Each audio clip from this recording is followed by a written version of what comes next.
There's a reason the left seems more psychologically distressed than the right.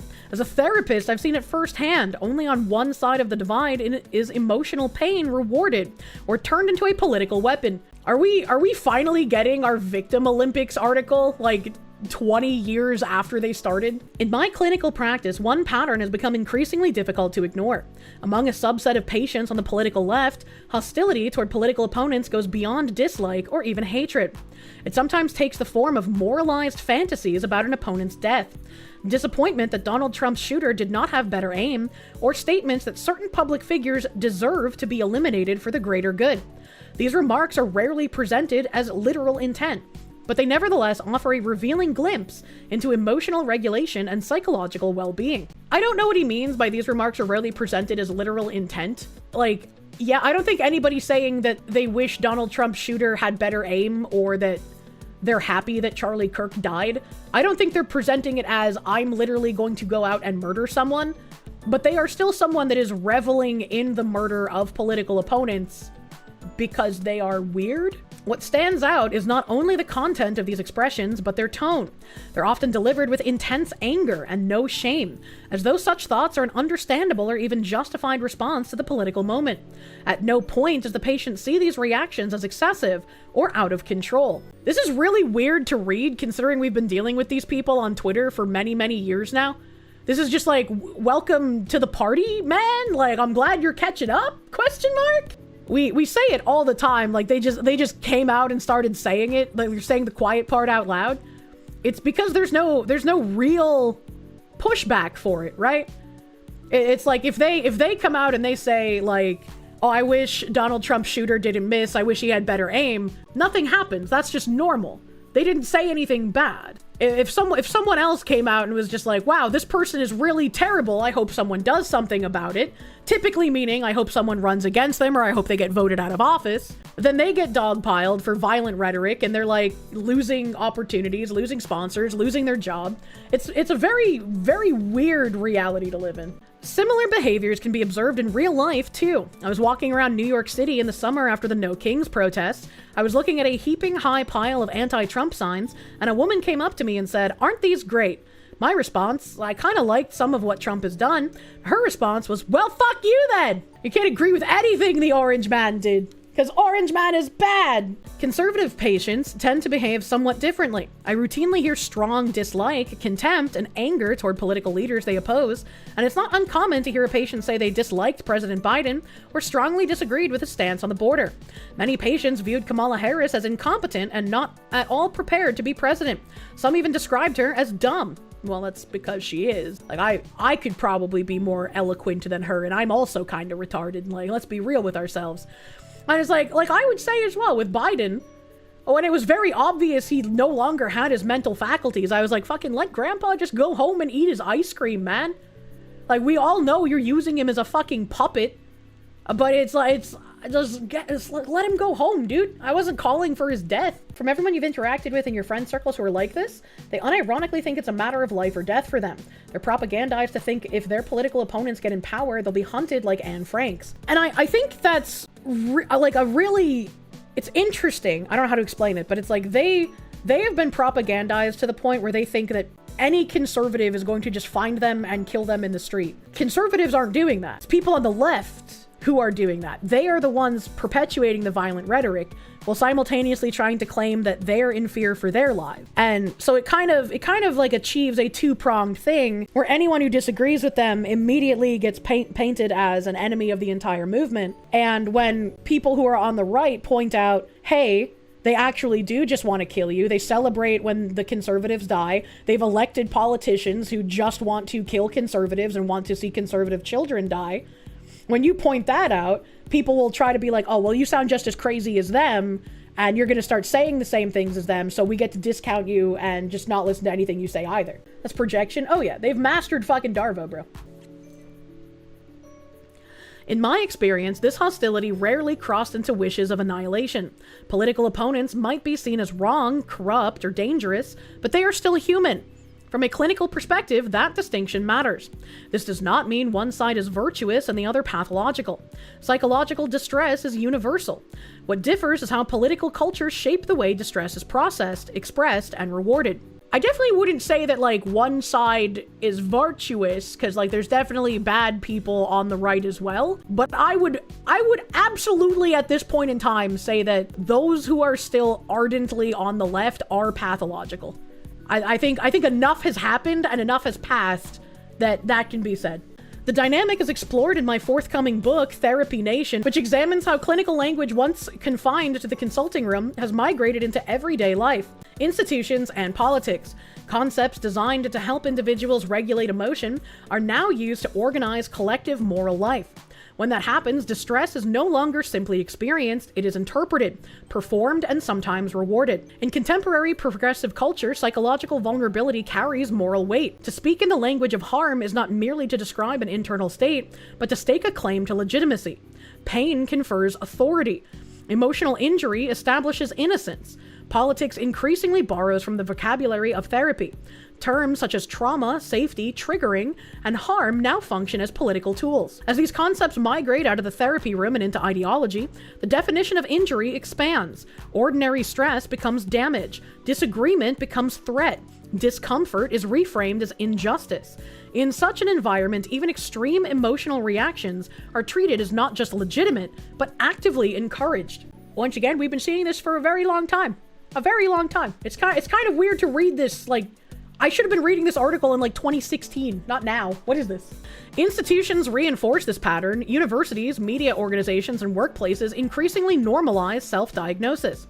Emotional pain is met with validation, accommodation, and moral standing. This does not mean the distress is fabricated, but it does mean it is amplified and woven into identity. Suffering becomes something to be displayed rather than worked through. This has become a massive problem when, like, pain and oppression is actual, like, social currency. And the more pain and suffering that you can either pretend to have or exacerbate to blow it out of proportion, the more authority you are given in this framework. The more people will try to take you seriously until you've cried wolf so many times you end up, like, begging for rent money on Blue Sky. As someone with a psychology degree, the popularization of psychology has become a legit detriment because people just think they know everyone about a person's mind, know everything about a person's mind, maybe? And I don't even think it's that, right? Because the people on the left have shown time and time again that they cannot model a framework of mind of someone that disagrees with them. Like, it's just impossible for them to do. On the right, by contrast, there has long been a tendency to emphasize emotional restraint. Stoicism is admired. Complaining is viewed with suspicion. Personal struggle is expected to be managed privately. I just had a massive fucking brain blast. VTubing is overwhelmingly women. Women are overwhelmingly just left by default, unless some of them have the ability to see things and actually go into politics and think about things. Typically, women default left. You see in VTubing so many people airing out dirty laundry, so many Google Docky slap fights, so many fucking, like, I'm a victim, hear me roar nonsense. I wonder if that's kind of fueled by the exact same thing, where they imagine they're still operating within the framework of, if I am a victim and if I cry loud enough, I'll get more attention and I'll get more updates.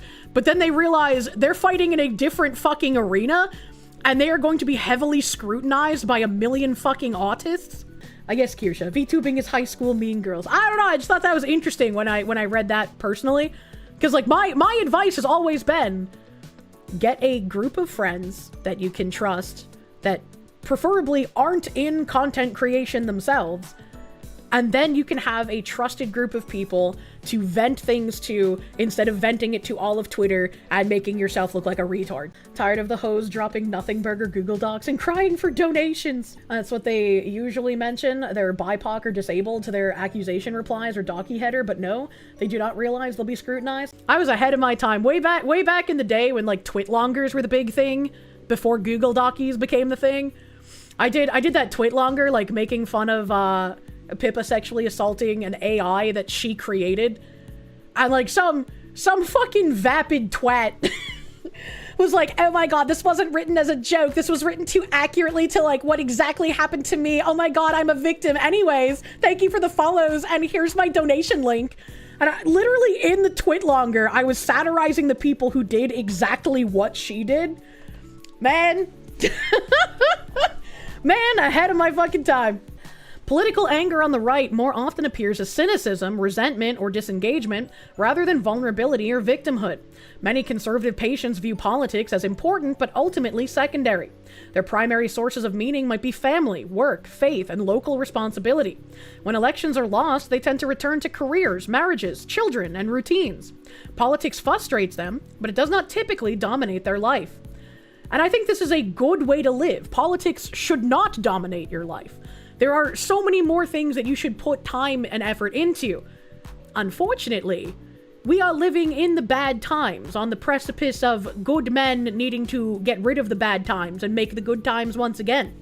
And in order to do that, and in order to fight against people who make politics not only their entire personality, but their entire life, you need to adopt the same mantra. And it's something that most people who are in this mindset don't want to fucking do. Because it's exhausting, and it's not rewarding, and it feels fucking awful day in and day out.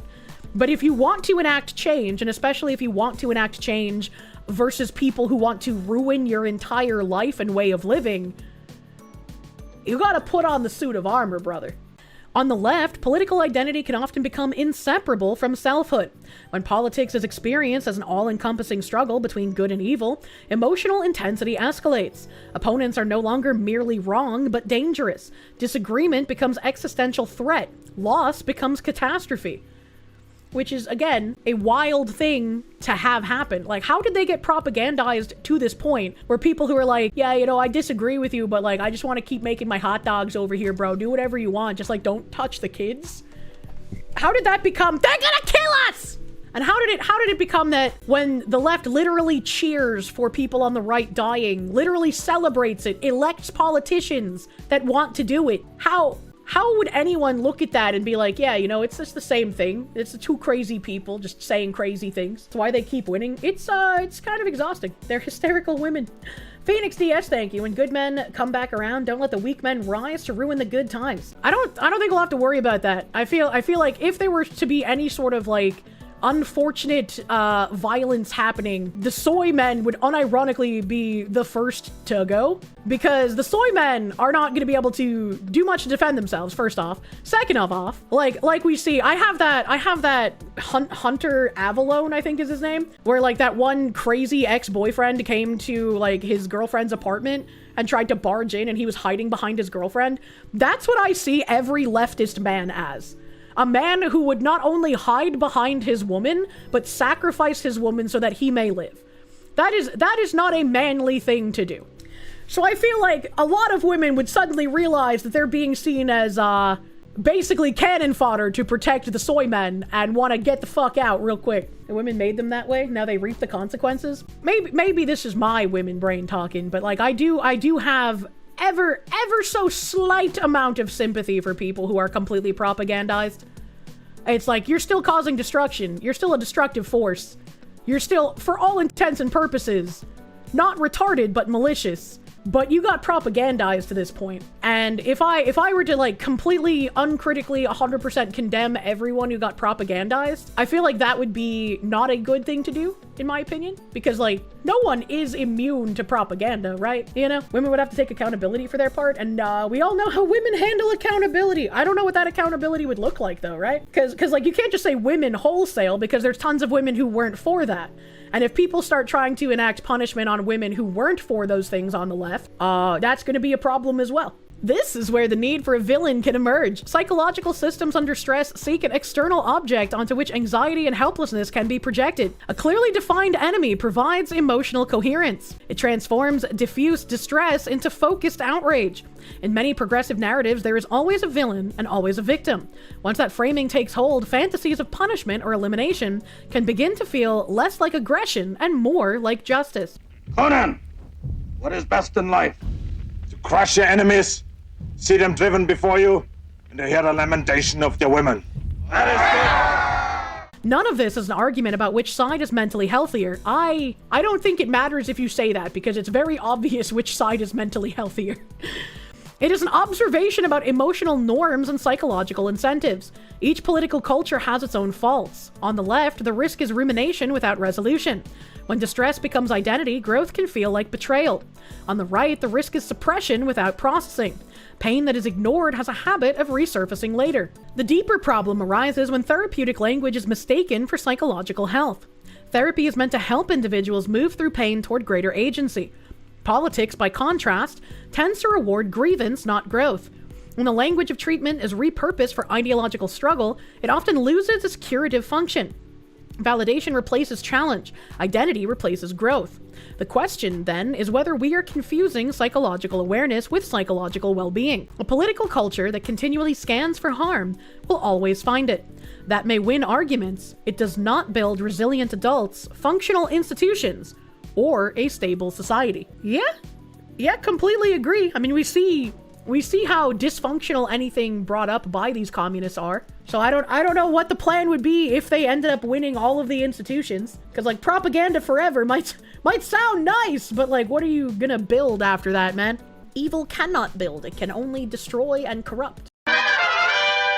Tennessee is considering a bill, SB 1868 or HB 2526, that would lock up foster kids indefinitely, even if they haven't been charged with a crime. You can help kill this bill today. Here's what happens when kids are locked up without a crime. Hillary Transu was a teen in Pennsylvania. She made a MySpace page mocking her high school's strict vice principal. At the end, she wrote, "When you find this, I hope you have a sense of humor." He didn't. Instead of detention or meeting with parents, Hillary was taken to juvenile court before Judge Mark Ciavarella.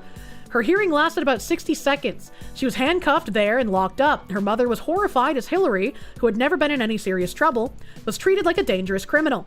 Years later, it was revealed Ciavarella was taking millions in kickbacks from private detention centers to lock up thousands of kids in the now infamous Kids for Cash scandal.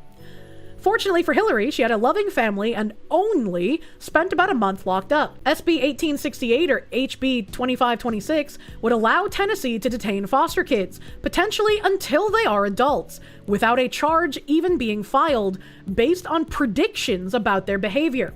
We're going to protect these kids from ever being put through that, and I'll explain to you how you can help in this thread. Go to youarethepower.net/TN-fosterkids. Scroll down to email those involved, click on the links to the email, all the senators and representatives, put your name at the bottom of the email, they're already fully filled out, and press send for both emails. I would read these. I like when people make like a rough draft to make it easier for people to contact reps, but I think it's a bad thing to do, to just sign your name without reading something. 2, come back here, let me know you did it, and tag anyone else who would like to help. 3, share this post so as many people as possible see it. With your help, we'll protect Tennessee children from being abused in prison, as we have helped so many other innocent people. This is the youarethepower.net/TN-fosterkids website. Stop Tennessee Bill SB 1868 and HB 2526. Right now, there is fear from some that kids in foster care could end up in juvenile detention even without charges. Lawmakers are pushing forward legislation as DCS says there are safety concerns with some of the children they watch over. Jared Austin joins us in the studio tonight. Jared, a big concern is some of these kids could just be accused, not convicted of these crimes. Yeah, the worry is it may just be allegations the child is being violent that could get them inside these juvenile detention centers. Now, DCS says this will only affect a small group of violent children, but those against it say the bill isn't clear enough. It's a term raising concerns for children in Tennessee's foster system, a child in need of heightened supervision. Spike Cohen with You Are the Power says the language is too vague. So there's just way too much weasel wording in here. This phrase means any child showing or threatening violent behavior. Look at how pretty these flower thingies are. They're like weird little chunky star things. They got like little yellow flowers and then like big red flowers. That's so pretty. Anyway, here's Nashville. Regardless of any charges being filed, can wind up in a juvenile detention center. Cohen, who works to protect people from government abuse, worries this will put kids behind bars without a fair process. It lists if the child is incompetent to stand trial, Well, if it's a 7 or an 8-year-old, of course they're incompetent to stand trial. The Department of Children's Services answering questions before the Senate Judiciary Committee, saying there will be due process for these children. They add more protections are needed for workers who are assaulted by kids. We have many assaults in our facilities, and oftentimes law enforcement just do not bring charges on those assaults. Okay, yeah, we have a problem with law enforcement and DAs not bringing or upholding charges on a lot of things, buddy boy. That should get changed too, but the answer is not to just lock up kids willy-nilly for absolutely no fucking reason. Let's get on here, man. So this provides an avenue for the court to address those situations. If this passes, a child could face an additional 6 months in DCS care, which DCS says has to be approved by the courts. This, again, being told to the kids before they are being committed to the department, being made aware of this possible circumstance is to deter this behavior. But an attorney with the Youth Law Center has concerns about due process. How would the assaults be reported, and would there be enough investigating to see if it's true? How are we proving that all of those elements are made, and how is this coming before the court? There's also fear there could be an abuse of power, keeping some kids in treatment longer than necessary. Senator Paige Wally, who's pushing this bill forward, says they have support from juvenile judges. It just is another tiny step forward. This isn't a solution. Now, a change our amendment lawmakers did add today is creating an 11-person task force to develop recommendations and improve DCS care and case management, look at treatment and placement options and court processes, guys. Now, Jared, tell us about the concerns about the task force. What's that about? Yeah, Youth Law Center doesn't know if this task force can actually figure all of this out. They fear they won't be able to come up with a plan to help out the kids who need it. All right, Jared, thanks. I just, seems like probably not a good thing. We got an update 310. Both the House and Senate committees voted to recommend this bill for passage. There's still a chance to kill it. Please keep emailing. Tennessee's considering Bill SB 1868 or HB 2526 that would put kids with no criminal record in juvenile detention. Similar policies have led to mass sexual assault and physical abuse of innocent children in juvenile detention in New Hampshire.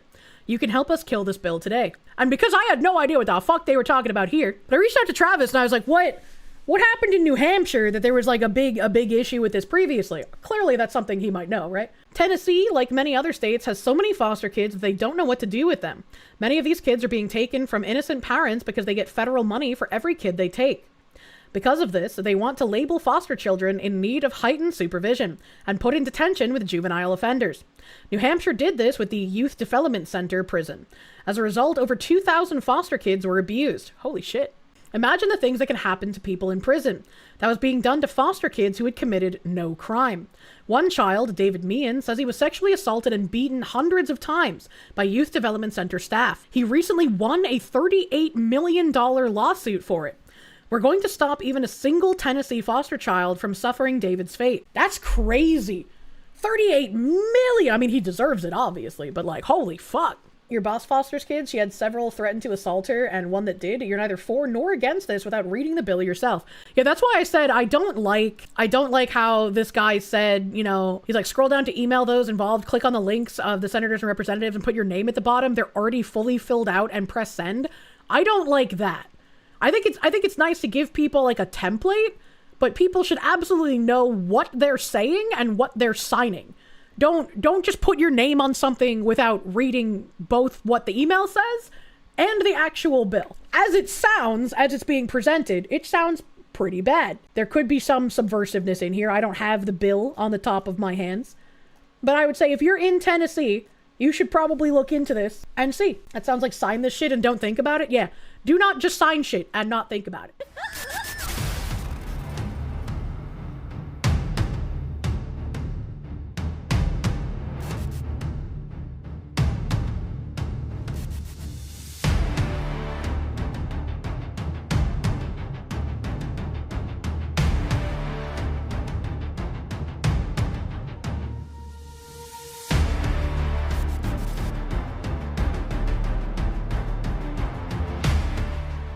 Cedar Wolf, the same Reddit moderator that was recently exposed for covering for a child sex offender, is also covering for another user named Drewy Poodle, a trans Reddit moderator that has invited 13-year-olds to their home to get super girl juice injections.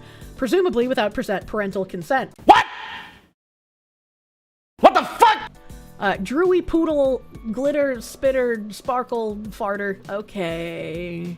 Dang you youngins, don't mind me just being a jelly donut. A jelly donut? Sir, yes, sir! I like saying that. I like saying I'm a jelly donut. How dare you? Oh, but aren't you young at heart? Hey, I complimented you. You might want to give me a bottle of Estro and Spiro.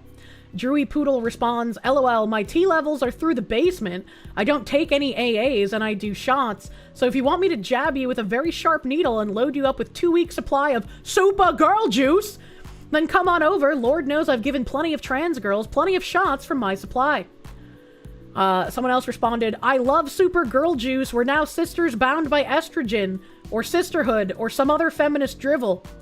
Drewby Poodle said, and either my girlfriend or one of my other roommates will be more than happy to slip you a Spiro or 30. And that same person responded, slip me the prescription. Drewy Poodle posting some kind of gif here. Someone else responding, they're quite breathtaking. By the way, where's my Spiro? They're quite breathtaking. Tell me that's not an image of their tits. What the fuck? Drewy Poodle responds, LOL, anytime you want to roll through West Hollywood, they're right here. That person responded, KK, expect me on the midnight train. Drewy Poodle said, shit, with the number of trans girls that have come through my apartment, I need to rename it Drewy's House of Wayward Trans Girls. And this person responded, maybe you need to make a speakeasy a la Prohibition, but for hormones. If I speak, I am in big trouble. Having to abide by platform censors to be a good girl is very difficult when I read shit like this. Reddit again, have this groomer investigated? Yeah? Yeah, I feel like groomer is a very apt term for just Reddit mods in general. That's crazy. And then someone here said you missed some, and I guess this is from the autism farmers. It looks like it's from the autism farm. But this says, Drewy Poodle is a 48-year-old male-to-female trans Reddit power mod. A self-described quote-unquote egg hatcher and quote-unquote girl. Drewy often interacts with young people on Reddit. Drewy once invited a young gender-confused person to their apartment to get hormones. Drewy explicitly, publicly on Reddit, offered to shoot up a 12 to 13-year-old with quote-unquote super girl juice if the youth could get to Drewy's apartment in West Hollywood. Reddit did nothing in response to concerns about this obviously illegal interaction. In fact, Reddit has invited Drewy Poodle to give presentations regarding transgender issues at Reddit headquarters. Despite denying that the offer was serious, Drewy has often been non-committal about the idea that strangers giving hormones to young children is wrong. Drewy also believes that nude kink around children at Pride is no problem. What the fuck? So there's another post in here we haven't seen that is a headline saying, trans Reddit mod Iana Drew Urquhart is facing scrutiny for allegedly having minors come to their apartment to take hormones and puberty blockers, apparently without their parents' knowledge or consent. Man, that's crazy. We read this. I had no idea. Oh, it does. It says their fucking age. It says their fucking age. That shows you how much I use Reddit chat. The person that they're talking to, it says Cosette 13, sassy trans lesbian. Bro, it's right in front of your fucking face. You're a Reddit moderator. Why? Gets much worse. This is just the stuff that gets noticed. Oh yeah, there's a lot of bad things, but it's nice that this is being uncovered, right? Are you surprised? This is Cedar Wolf. What the fuck? Click here to support Top Surgery Fund organized by Aiden Plumer. Female to male top surgery fundraiser. Hello, my name is Aiden. I'm a freelance fantasy artist who just happens to be transgender, female to male. I'm 32 years old and have been transitioning since early 2013, having known since I was 7, but unable to speak to my parents about it. Oh, it does say hashtag Cedar Wolf. That explains why the Cedar Wolf person couldn't just get rid of the child predators. The female mind cannot take executive action to punish people. This is why females should not be in positions of power. If I was trying to become a man, you'd at least try to be a good-looking one, but they're on Reddit where the neckbeards roam. I mean, they fit the part. They look like a Reddit man. Congratulations. A transgender pedophile in Tacoma, Washington has been arrested on charges of raping a 6-month-old baby girl. William, quote-unquote, Isabel Kelso Flornay the fourth was previously a volunteer with a local youth homelessness charity. Ooh, these images. Ooh. This article contains descriptions of child sexual abuse as described in a police report, which may be disturbing to some readers. Reader discretion is advised. Oh, Jesus Christ. A Washington man who identifies as transgender has been arrested and charged with the rape of an infant girl. William Kelso Florney IV, who uses the name Isabel or Izzy, was charged last week with first-degree rape of a child and sexual exploitation of a minor. Tacoma police began investigating the rape after receiving a Priority 1 level cyber tip from Google through a database used for internet crimes against children. According to the Tacoma Police Department incident report obtained by Redux, the tip had flagged a photo uploaded through Google described as depicting an adult man on his knees with a small infant in front of him.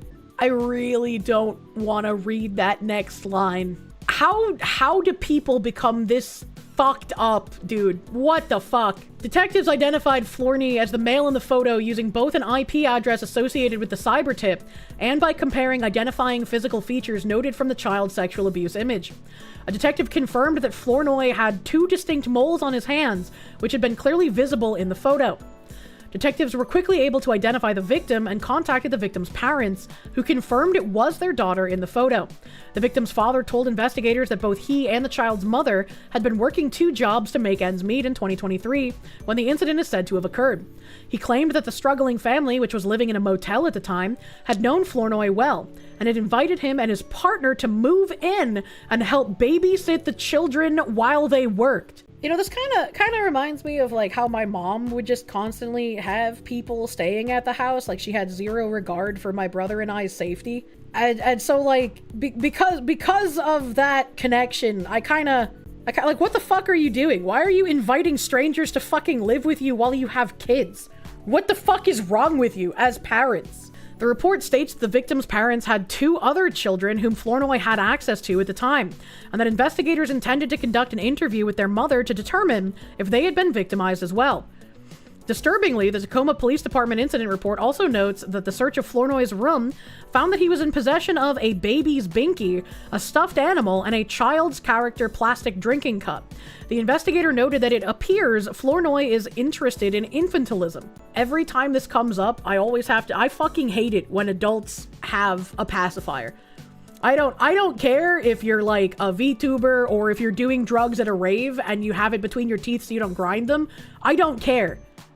I cannot stand adults wearing pacifiers. It is incredibly gross. Florney was arrested by the FBI's Missing and Exploited Children's Task Force on March 5th after being contacted for assistance by Tacoma police.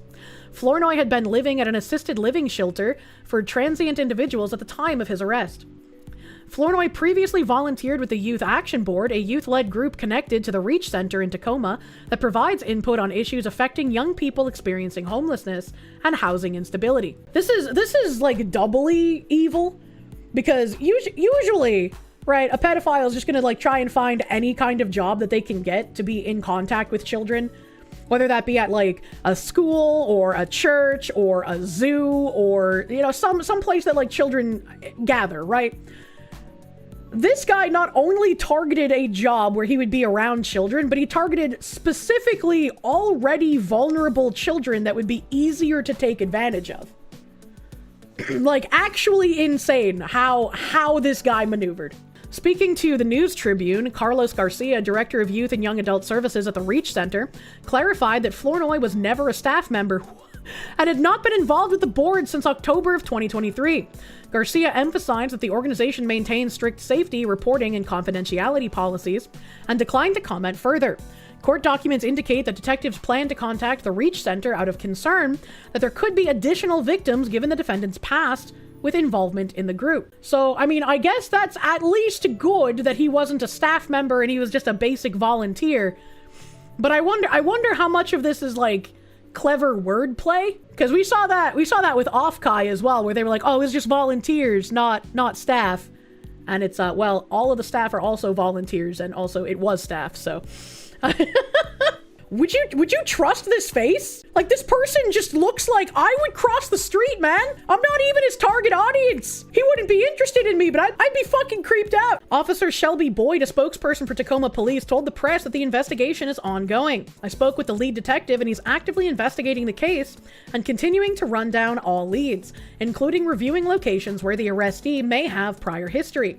A plea of not guilty was entered on Florney's behalf at an arraignment hearing last week, according to court records. Court Commissioner Barbara McInvale set his bail at $1 million. I'm surprised fucking leftist didn't lower it. Last July, Flournoy had been accused in a separate case of possessing and dealing. Documents related to that case, that files found on Flournoy's Google account, included what investigators described as voyeuristic-style photos of clothed females ages 12 to 18. Gross, man, why? And video of Flournoy masturbating on the steps of a homeless shelter for youth in Tacoma. That is the kind of audacity that can only be built through years of I've been getting away with it and I'm untouchable. That is in-fucking-sane. In total, there were 6 other cyber tip reports associated with his digital accounts. So they only started investigating because a priority 1 came in, but there were 6 other cyber tips associated with this man that just weren't being checked out previously. So it took him actually having to fucking, how do I say this without just being absolutely fucking, it took him actually abusing a child for them to look into this instead of looking at the other tips. Like, what are we doing? On Facebook, Flournoy claims to be a youth advocate, and he operated multiple social media accounts under the name Isabel. On X, Flournoy followed multiple transgender pornography accounts, as well as engaged with racialized pornography that fetishized themes of white inferiority and the Black New World Order. I don't know what I expected. Wait a minute. Wait a minute. This whole time when I was dealing with like groypers fucking attacking me for giving a real game award to Barrett, I assumed that I was being attacked by like, you know, the lefty freaks on one end and then the groyper freaks on the other. But what if the groyper freaks were actually secretly autogynephiliacs? And that's why they couldn't stop talking about the fucking BBC. That's crazy. It's a horseshoe again. They're all one and the same. Imagine. Bets that he likes Futanari? Oh, 150%. Local media reports covering Flournoy's arrest referred to him using she, her pronouns. They need to stop that. They need to stop that, man. You really would not be surprised if the baby items, this monster in human flesh, actually had them as trophies? Yeah, I would not be surprised if that was the case. Like, which just adds another layer of disgust. Breaking! A shocking video out of New Delhi is going viral, showing 28-year-old property dealer Pawan Kumar accidentally shooting himself in the chest while filming a social media reel with his cousin in East Delhi, collapsing moments after pulling the trigger. And I can't play the full video, obviously, but this makes me wonder. You know how we had a society, and when we imported millions of people from cultures that are opposed to a lot of things that our culture holds up, we started seeing a lot of issues. We started seeing many issues in like public transit and in just interactions in general. You don't see too many like farm stands where you buy on a trust basis where you can just put money in a lockbox and leave, right? Like we had a lot of changes based on a lot of cultures coming in that inherently hate things about ours. And it makes me wonder, right?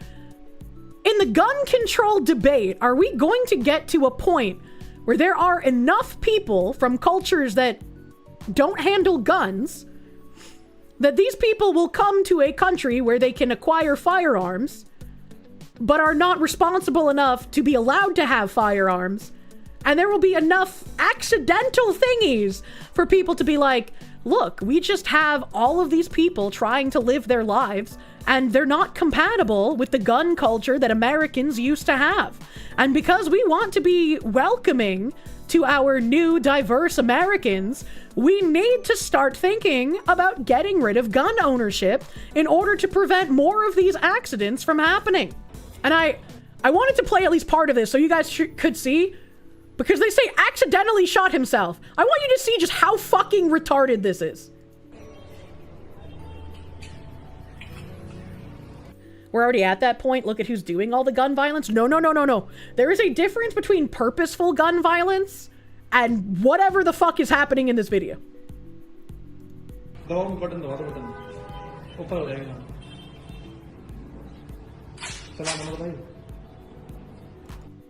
And I can't play it any further than this. But look at this fucking retard. He's smiling. He's looking at the camera. He put the gun to his chest. His fingers on the fucking trigger.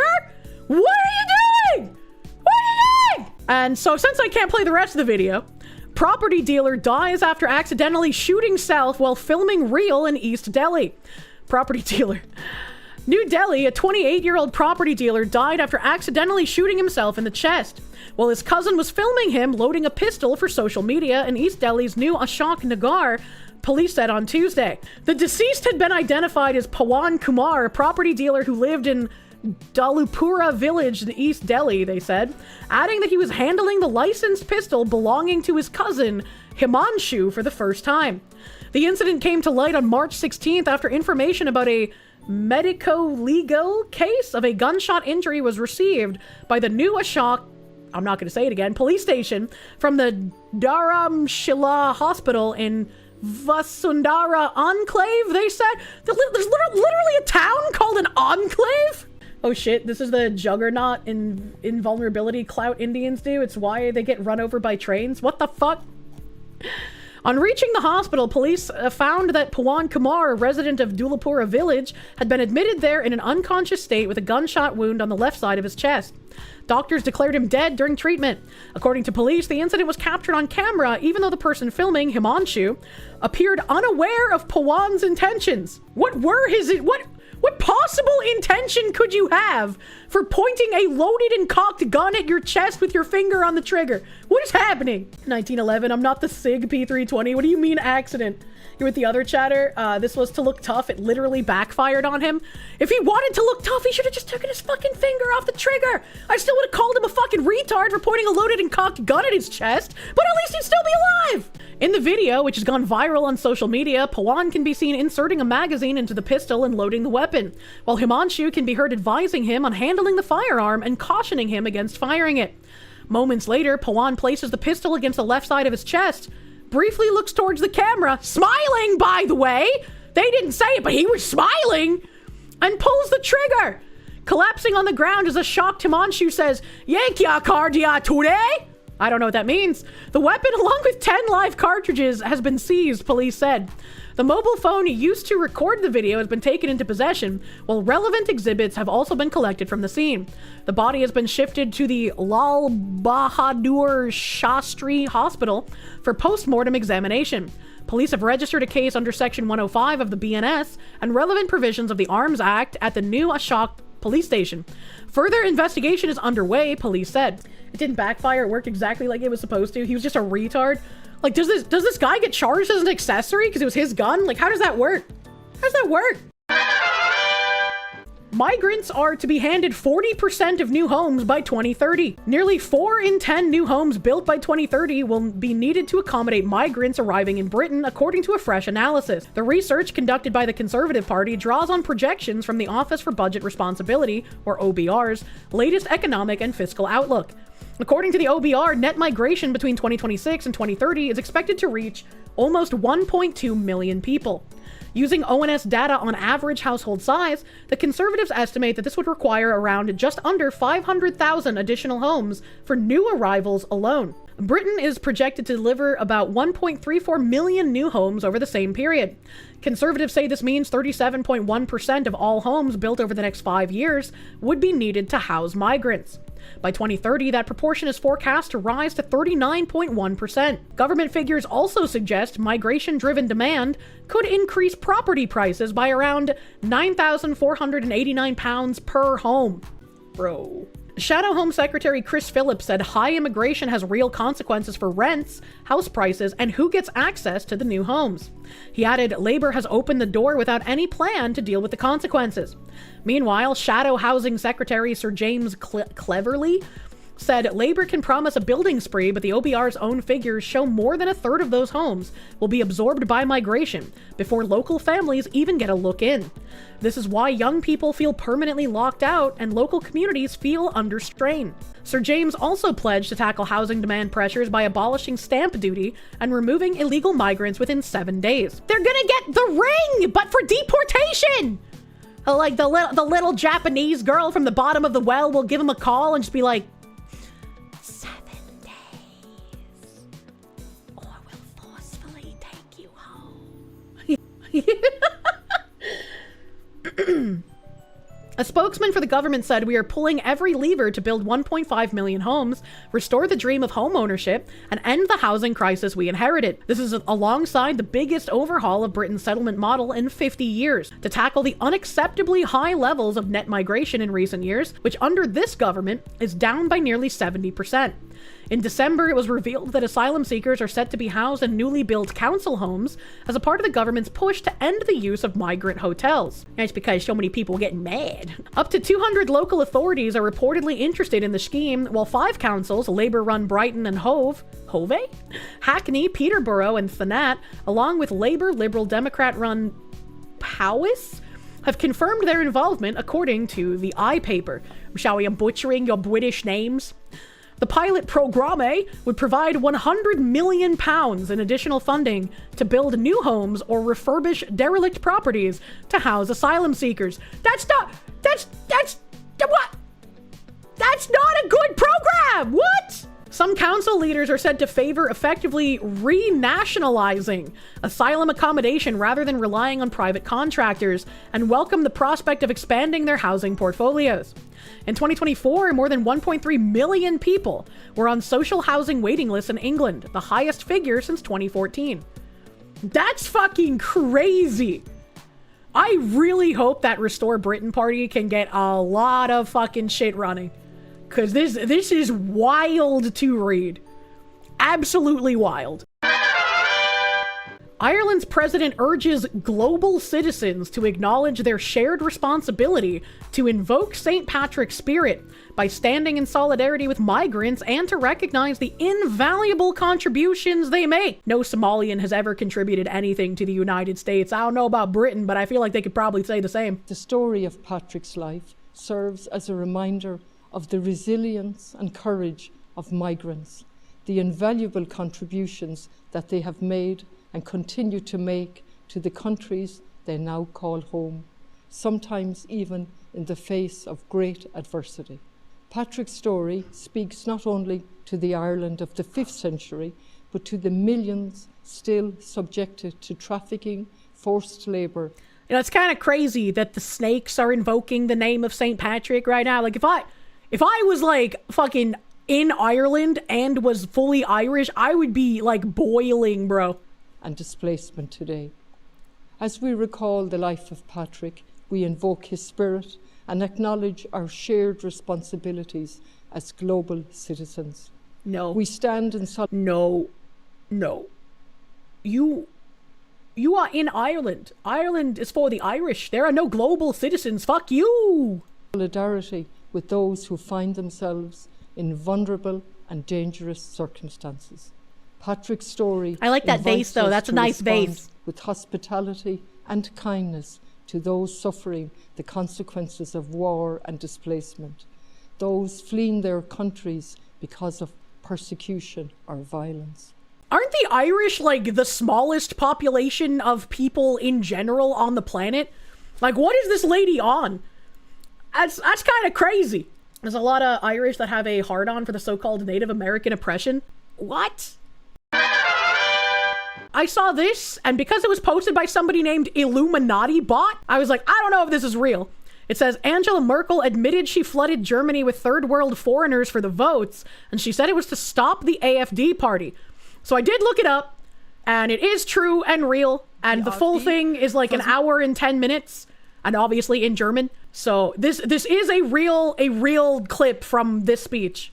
I can only say that if the AfD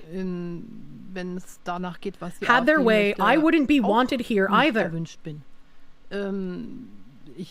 I campaigned in 2017 and I often couldn't even get a word in because of a few AfD supporters just shouted everything down. And that, I would hope that people with a migration background who might be having such thoughts now, or with a migration history, let's say, that they feel enough connection to Germany to say we're standing together with those who refuse to make common cause with the AfD. The fact that we say, or I say, that there's no cooperation with them and many others say the same, that this doesn't exist isn't based on simply not wanting to, but rather that they represent things that quite simply are incompatible with the fundamental principles of our Constitution. And I wish that everyone sticks together against this party. And that we, as the political center, don't split ourselves, let's say, into those with a migration background and those without, because then our country would be weaker against the AfD. And this other lady, I guess the interviewer said, so you're actually appealing to our shared democracy and think we should move past this. And Merkel says, yes, I think I'm talking about how we who have German citizenship, because they're protected by the basic law, and the AfD keeps trying to say, yes, there's the people, and then there's the elites, and the elites do what doesn't suit us, and the people are those who agree with us, and we can't allow that. And whether a German citizen has been one for 2 years or 4 days, or their whole family for 3 generations, it doesn't matter. We are the German people. Very, very interesting how they're all just saying these things on TV now. We must stick together and destroy our country to help the political enemy. What a great plan. Yeah, it's a little weird. It's a little weird. Completely did not follow that being what the tweet claimed she had said. She was talking about how it doesn't matter like what your background is, whether you've been a German for what was it, like 2 weeks, 4 weeks, or like 3 days. So she's saying, like, if they can vote, they are German. Like, all of these migrants who have been here for it doesn't matter how long, these are German people. And how did those German people get there? Merkel's policies. That's such an insane mentality, yes. Notice how they didn't bother to say this stuff out loud in 2013, but now that the AfD is all but outlawed in Germany, she is comfortable saying these things. That's kind of how it goes. And then in a response to this GB News post, I remember covering this when it happened, but somebody made like a little video. There was some like singer or a rapper or something, I don't know, some guy who basically was like mocking Englishmen for losing their country, and they put this at the beginning of the video. Heard you want your country back. Shut the fuck up. Heard you want your country back. You can't have that.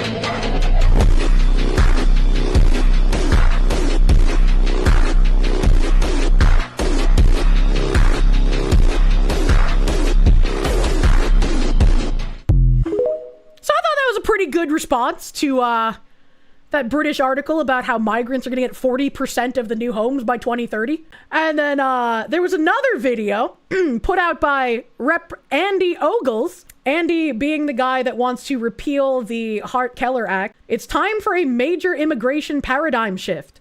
Our founders were prepared to drop the British flag to become American. Newcomers must be prepared to drop their flags and do the same. The Assimilation Act will change everything. Stay tuned. I think it was just kind of bred into me to love country, to love God, and to try to do the right thing. But this idea that doctors and lawyers were brought into this country to help our society is absolute nonsense. Go back to Hart-Keller, back to the 1960s. Let's abolish it and, quite frankly, deport them all. This is the United States of America. We get to decide who comes in, and Mr. Chairman, we get to decide who leaves. Let's look at the cities. Let's look at the nations that have allowed themselves to be invaded by the peoples from other nations.